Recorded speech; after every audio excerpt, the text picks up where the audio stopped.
Thank you, Mr. Speaker. And I just want to commend my colleague across the way for a great speech.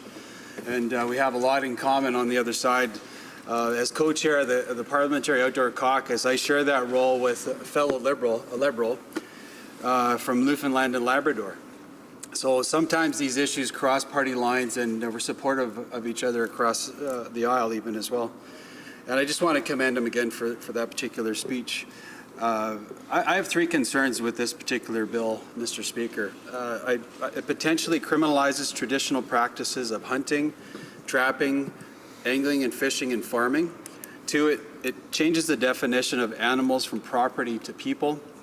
Three, we already have extensive animal rights laws protections in Canada. I'll start with the first. I think most of us have gone fishing with parents, family, likewise hunting. A lot of us in this place have backgrounds in farming and agriculture and have raised cattle to be harvested for either hamburgers or steak or whatever, what have you. And certainly I think the first group, as was mentioned by my colleague on this side of the House, was that the last people that would want to be cruel to an animal, I think, are groups that actually know these animals and that see these animals every day, like farmers, hunters, and fishermen and anglers. So to potentially put these particular groups of individuals into a place where they can be accused of being criminal, to us is definitely too far-reaching for us to accept this particular bill. A key change in what the bill actually proposes, the new kill an animal offense, and I'll read it out before the chamber tonight. 182.21, everyone that commits an offense who willfully or recklessly kills an animal or being the owner permits an animal to be killed brutally or viciously, regardless of whether the animal dies immediately. Further, it goes on, C, kills an animal without lawful excuse. Concern there, Mr. Speaker, are the two words brutally or viciously. Certainly in this chamber of 330 plus individuals, brutally and viciously have different definitions and different meanings to most of us in this place. For one, brutally and viciously is understood as something that's done that's inhumane, that's affecting an animal in a negative way without with concern with the animal's sensibilities, I guess. But another one could be considered for the common practices of even catching a fish, for instance, where you have to, once you catch the fish, you have to do what you have to do to end its life, and so it can be consumed and eaten as a fillet for supper. That could be deemed brutally or viciously killed. And that's my concern, that we have groups of people that have traditionally fished, hunted, and trapped, etc., that will now be potentially accused of being brutally or viciously treating of animals. And I know the members across the way that or the member that's putting this forward says that's not the case. But the potential for that definition to be taken far and wide is what concerns a lot of us in this place. I'll talk to number two as well, just about the changing in definition from property to people. And the change is significant because it takes animal cruelty offenses out of the section dealing with offenses against certain property, Mr. Speaker, and moves to the section of criminal code dealing with offenses against persons. That's very important, that distinction, Mr. Speaker, because now instead of involving property, we have potential offenses against human-type individuals, which certainly puts it into a different level in the criminal code than I think most of us would be considered acceptable. Again, I want to get to the premise of what the honourable member that presented 246. Again, on this side, and I know many on that side too, don't want to see cruelty to animals. I have a family pet. We've had family pets in the past.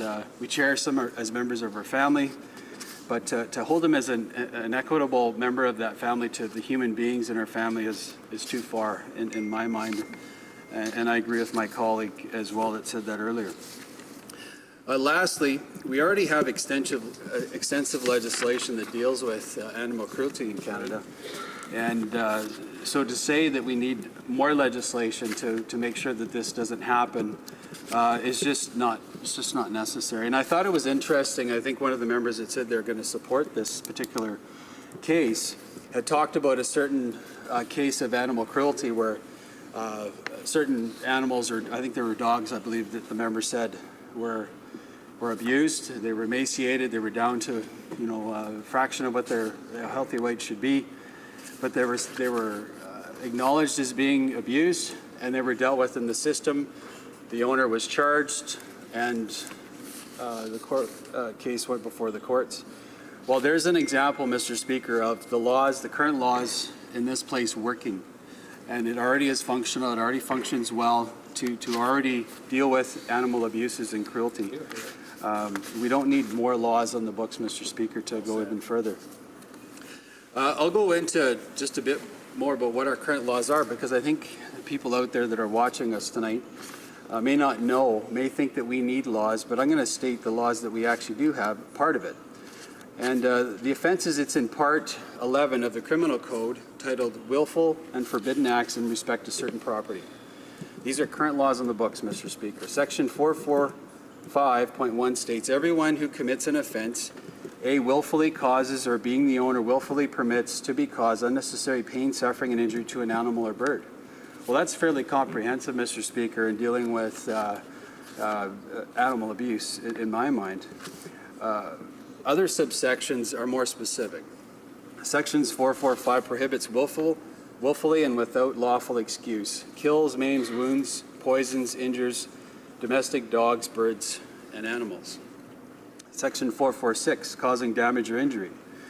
By willful neglect, causes damage or injury to animals or birds while they are being driven or conveyed, or being the owner of, or the person having the custody or control of a domestic animal or bird, or an animal or a bird wild by nature that is in captivity, abandons it in distress, or willfully neglects or fails to provide suitable and adequate food, water, shelter, and care for it.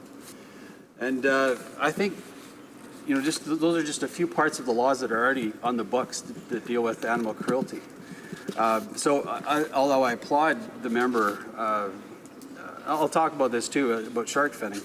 Shark finning is another one of those practices that's already on the books that can't be done in Canada legally. And if you're caught doing it, you'll be charged. Those are laws, Mr. Speaker, that are already on the books currently today. And so it's just my view, along with, as co-chair of the Parliamentary Outdoor Caucus, I guess I've really learned to appreciate this part of our Canadian heritage that, we started this place, not we, but our forefathers did. Hunting, sustenance, fishing was all part of what we did.